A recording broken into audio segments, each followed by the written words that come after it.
Hey guys, I'm Bella with our gal Paso, and we are getting excited for summer and one big event, big series of events that happens in El Paso, the Plaza Film Festival. I'm here with Doug Pullen, and he's going to tell us a little bit about how they picked their movies this year and why we should be so excited about this festival.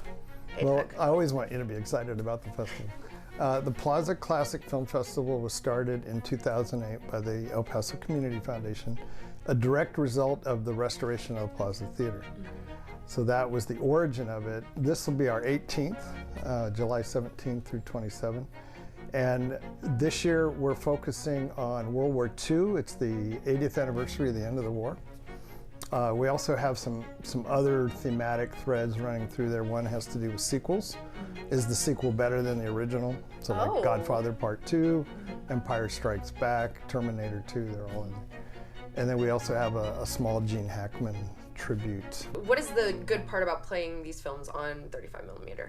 Well, you know, for one thing, the theater, when it ran as a movie theater from 1930 to 1980 something, it showed movies on 35mm, so that's part of the history of the theater.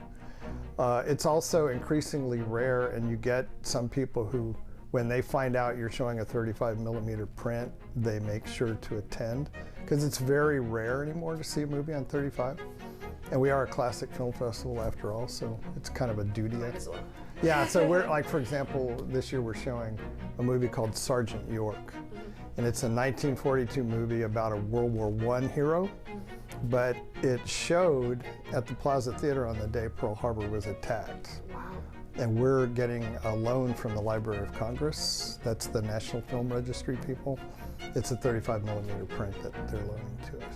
Absolutely. And you were telling me a little bit more about Schindler's List playing this year, and how you guys had to get special permission to show that. Why did you go through the process, and what is the importance of doing something like that? Well, we were originally going to do this idea, a smaller version of it, in 2020. It was the 75th anniversary of the end of World War II and the Holocaust.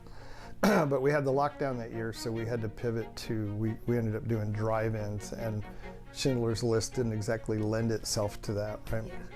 Yeah.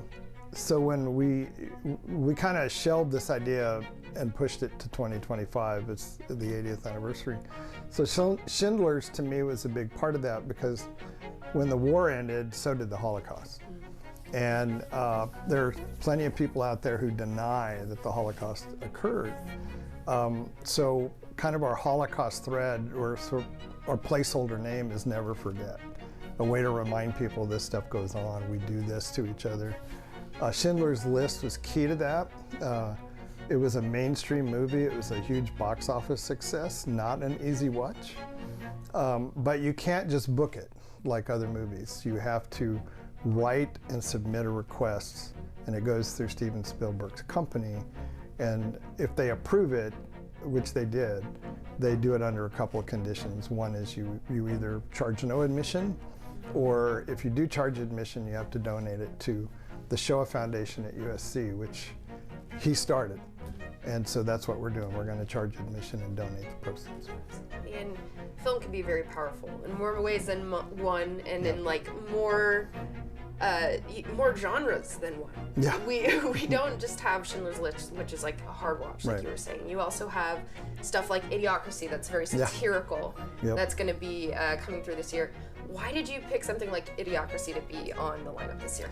Well, we wanted to show this a few years ago, and the problem is there was some politics involved in that movie, and it was for a long time it didn't exist in a digital format other than DVD, which we try not to show if we can help it. And in more recent years, a digital version was made. It's what's called a DCP, Digital Cinema Package. And that means that if we can book it, we can show it in the Plaza Theatre. And we do some late night movies on Fridays and Saturdays that skew to a younger audience, and it just seemed like the time. Now that I know we could get that version of it. Yeah, absolutely. And you also have a special guest coming this year, for sure, Luis Valdez. Yes. Tell me a little bit about the movies that he's going to be appearing with. Valdez is one of the first Chicano playwrights to have a play on Broadway. and also one of the first, if not the first, Chicano filmmaker to direct a major studio film. So he's going to appear with that film, which is Zoot Suit. So there's also a lot of kids movies that you have on the lineup this year. What are you guys excited to show? Well, the big one is Toy Story. It's the 30th anniversary of Toy Story. And I love it when I mention that to people and they go, oh my God, it's 30 years old. But yeah, it's 30 years old. Wow. So we program some children's and family movies in the Plaza Theatre. That's where Toy Story will be. We're showing Castle in the Sky. We try to include some anime when we can. We have Dumbo in there, the Disney classic.